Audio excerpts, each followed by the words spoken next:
Thank you for joining us today, Gabriel de los Cobos. I wonder if we could start by asking you to introduce yourself to the OOSKAnews readers and listeners and describe your organization and your specific role.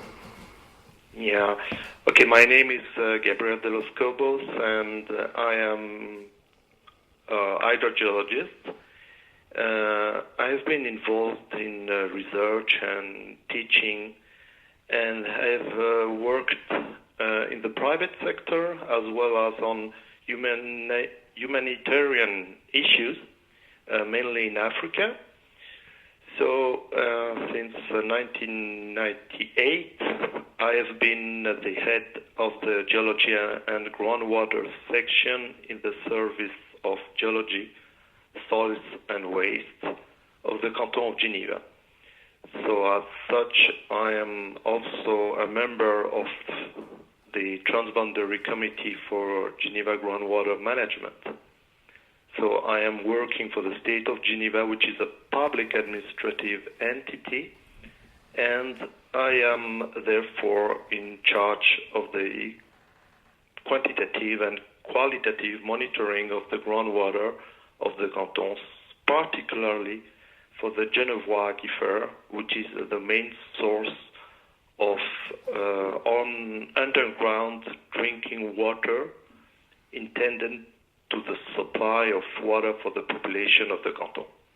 And I saw you speak recently at a seminar that was organized to celebrate the 40th anniversary of transboundary cooperation on the Genevois Aquifer between Switzerland and France for joint exploitation of the water resources.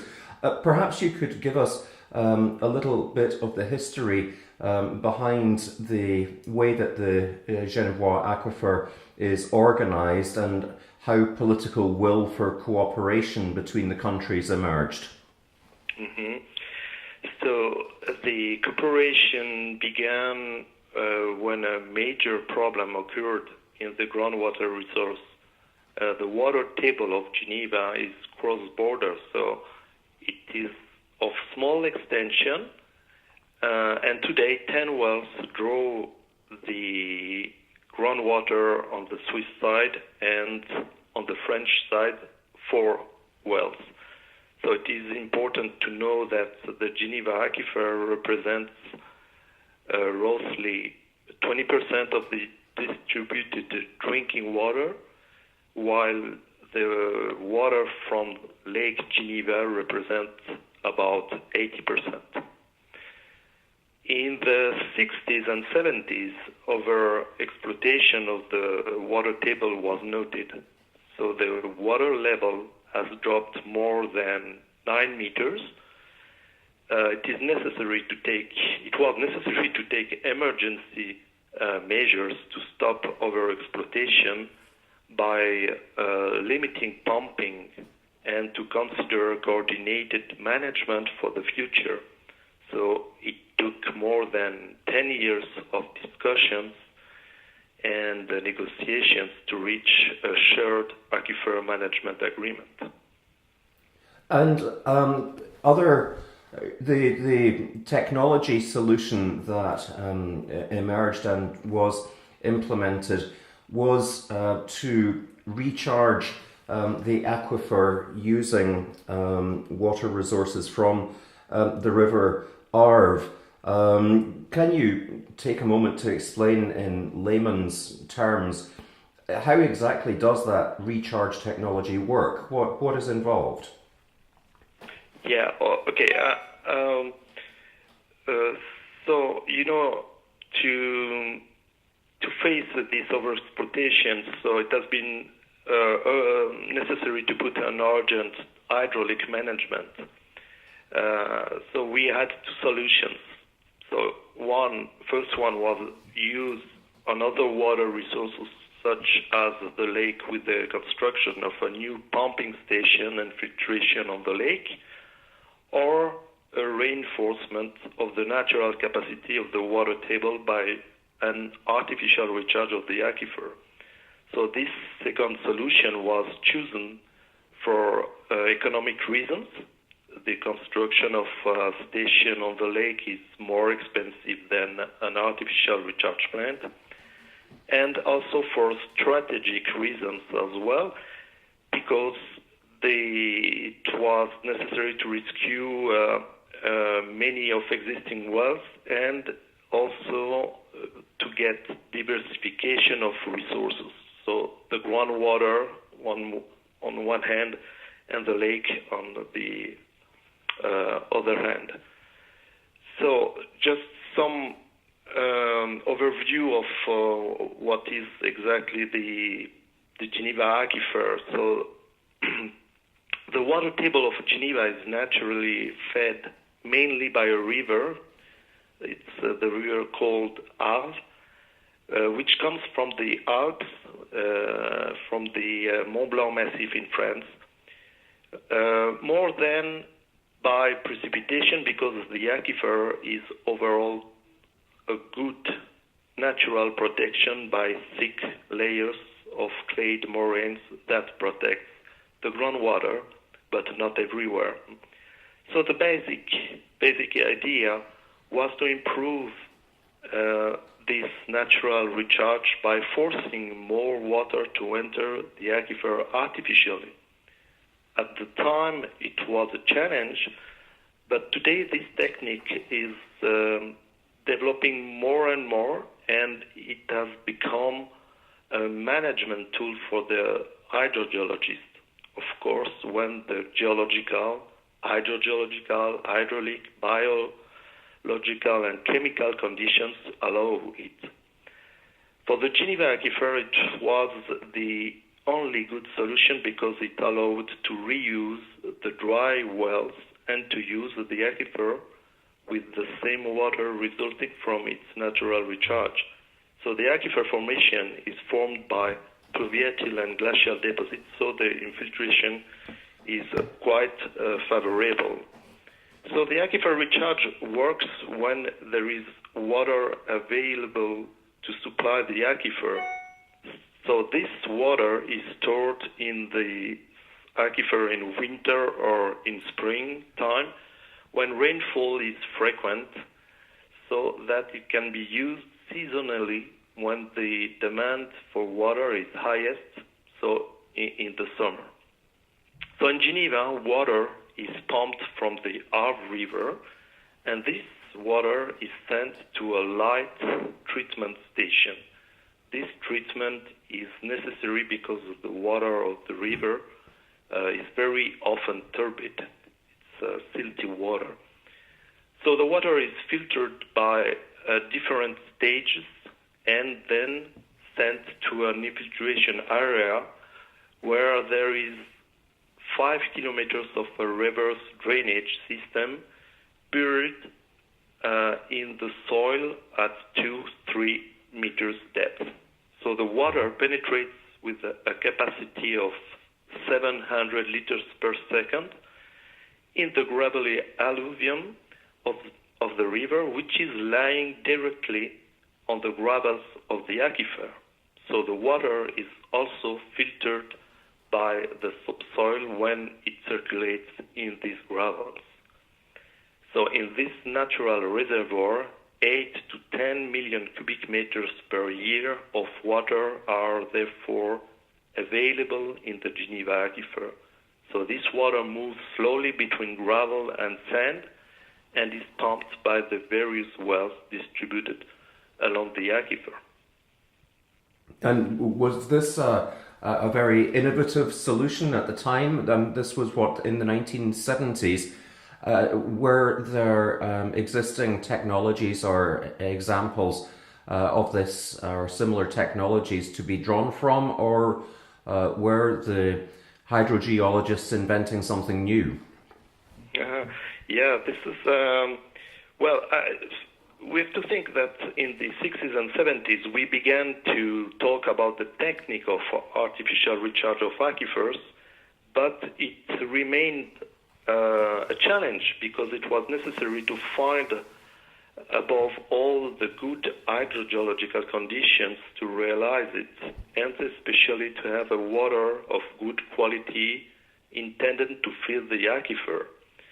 When this idea arose in Geneva, there were many reactions, even oppositions for fear of polluting the aquifer. People involved in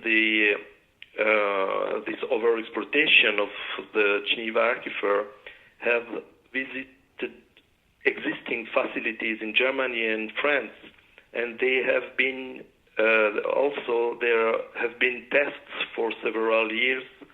A pilot station has been created.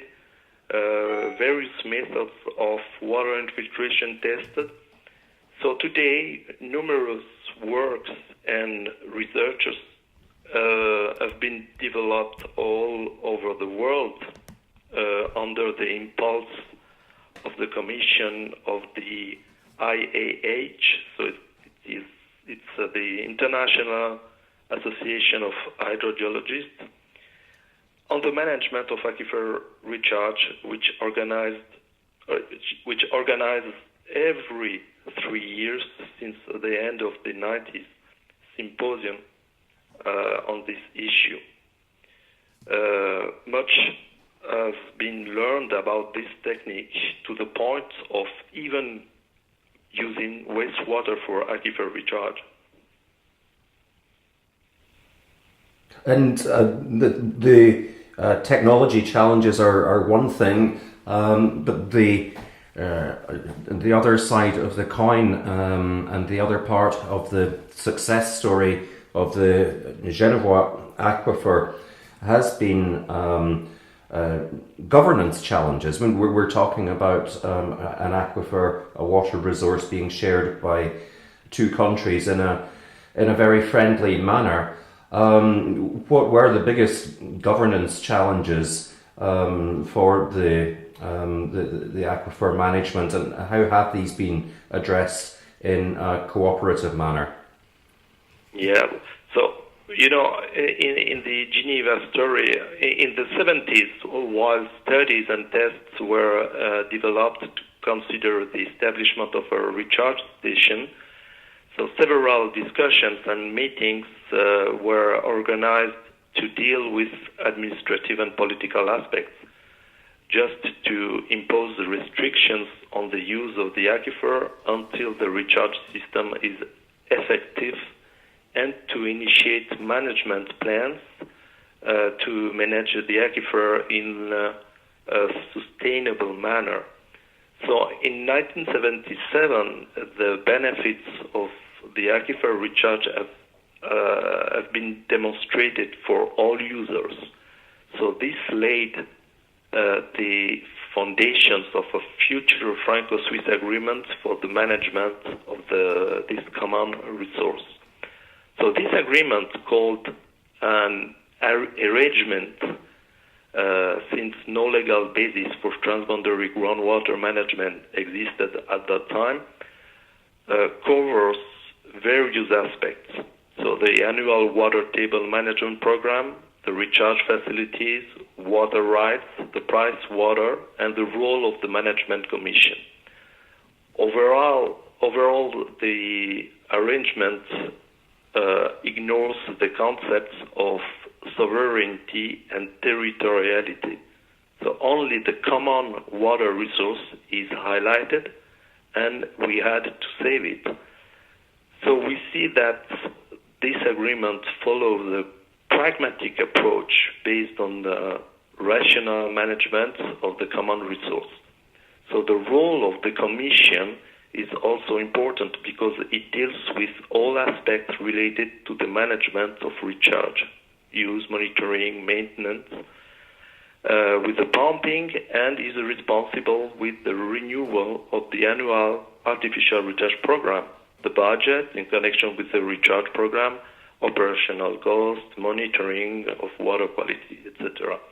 So it is actually a commission made up of representatives of the Canton of Geneva and the authorities of the French communities, as well as representatives of the water company in charge of the recharge and pumping activities, which is a public company in Geneva.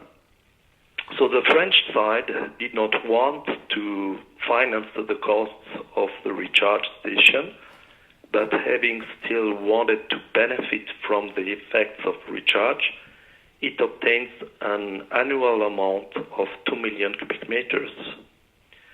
The surplus pumped is invoiced according to a formula that takes into account the pumping, the depreciation, and the expenses of the plant.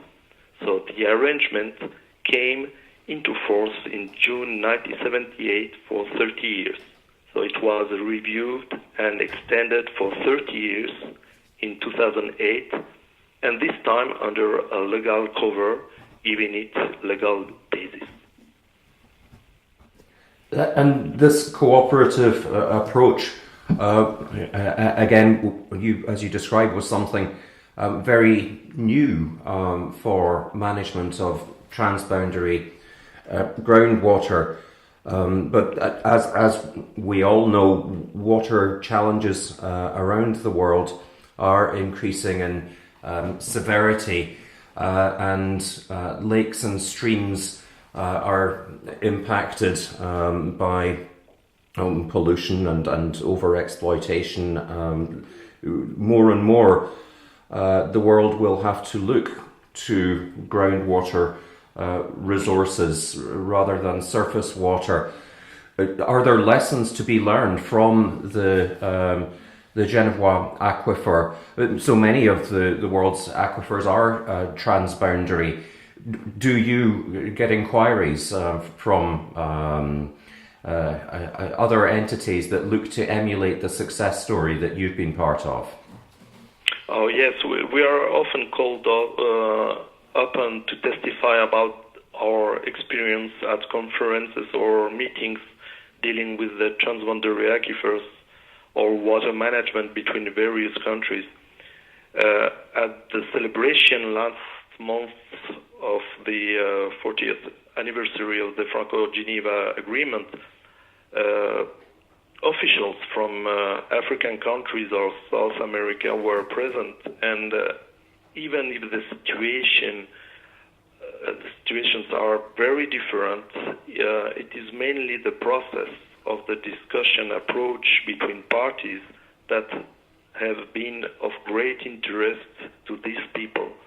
So they are trying to understand the elements that have allowed us to sit around the table to discuss the joint management of a shared resource. So it's important to know that each aquifer is geologically or hydrogeologically specific, and each country has its own environmental policy with respect to external relations. So, on the other hand, certain key factors that may have contributed to the success of the Franco-Swiss agreement can be adapted and used elsewhere. We can mention the focus of a common resource, the management of administrative and political aspects at a local level. This is very important, local level, and the possibility for the Canton of Geneva to deal with cross-border aspects in a direct way, so without going through the national level. This is another very important point. So these are the key elements that have contributed to the success of the 1978 agreement and its successor. So today we can say that this agreement is a rare example of a transboundary agreement on the management of an aquifer between a Swiss canton and communities in the European Union. It's a fascinating success story. Thank you very much for joining us today, Gabriel de los Cobos. It's been a pleasure talking to you. Yeah, it was a pleasure too. Thank you very much. You're welcome.